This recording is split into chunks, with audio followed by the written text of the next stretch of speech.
में बैठो।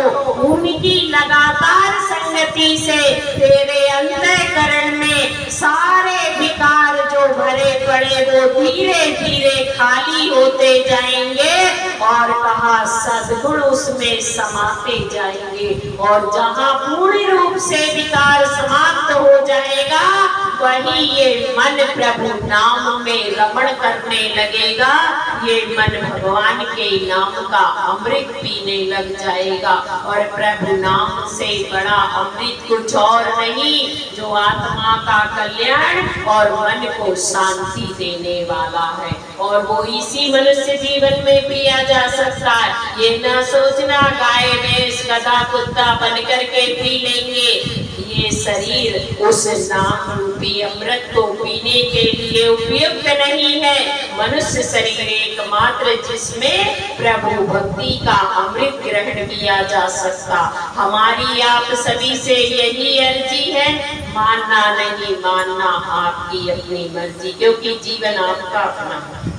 जीवन आपका अपना है। और याद रखना इस जहां में अकेले आए हैं और अकेले जाएंगे। और जब अकेले आए अकेले जाएंगे तो कर्मों का हिसाब कोई रिश्तेदार के साथ होगा। बताओ, कोई रिश्तेदार के साथ या पत्नी का पति के साथ या माँ का बेटों के साथ बेटी के साथ कहेगा यमराज की पति बुलाओ बेटा बेटी बुलाओ उनके साथ तेरा हिसाब करूंगा। नहीं, अकेला भेजा था मैंने, अकेला वापिस बुलाया है, तो अकेले ही तेरे कर्मों का हिसाब होगा। और जो कुछ तूने बोया है वो तुझे काटना ही काटना पड़ेगा। और फसल अगर पक गई है और काटी है तो कहते ग्रहण भी तो करनी पड़ेगी, खानी पड़ेगी ना। गेहूं काटते हो तो घर में रखते हो ना खाने के लिए, कि इतना 5 क्विंटल 10 क्विंटल रखते हो या नहीं खाने के लिए। तो वो ही है, अगर तो काटना भी पड़ेगा। और काटा है उस वृक्ष को तो अवश्य फल भी खाना पड़ेगा। स्वयं कोई माँ ये रिश्ते नाते नहीं आने वाले, ना बेटा ना बेटी ना पति पत्नी ना अड़ोसी पड़ोसी ना कोई रिश्तेदार। स्वयं ही तू जवाबदार है अपने कर्मों का, स्वयं तू उत्तराधिकारी है और उन्हें तुझे हर हाल में भोगना ही भोगना है।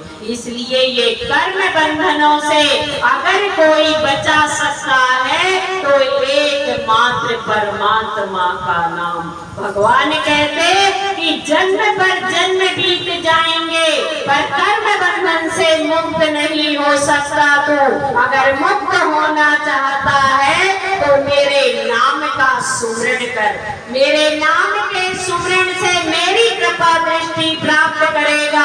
और मेरी कृपा दृष्टि तेरे जीवन पर हो गई ना तो जैसे घास के ढेर पर एक अग्नि की चिंगारी रख दो, हवा देने की आवश्यकता नहीं, एक पलक झपकते ही वो जलकर राख का ढेर बन जाएगी। ठीक ऐसे ही मेरे नाम के प्रताप से मेरी कृपा दृष्टि के देखने मात्र से कहा तेरे जन्म जन्मांतर के पाप कर्मों का पुंज जल करके नाश हो जाएगा और तू सदा सदा के लिए कर्म बंधनों से मुक्त हो जाएगा। ये दुर्लभ जीवन मुक्ति के लिए मिला है और मुक्ति बाजार में नहीं मिलती। जीव अपने कर्मों से मुक्ति पाता है और अपने ही कर्मों से बंधन में बंधता है। अब हमारा निर्णय है कि हमें अपने कर्मों के द्वारा बंधनों में बंधना है या फिर ऐसे कर्म करना है जिससे अपने आप को मुक्ति की ओर ले जाना है। ये हमारे अपने ऊपर है। दोनों रास्ते हमारे सामने हैं, चलना किस पर है ये स्वयं आप तय करिए, तभी आत्म कल्याण होगा। बोलिए श्री सद्गुरुदेव महाराज की जय।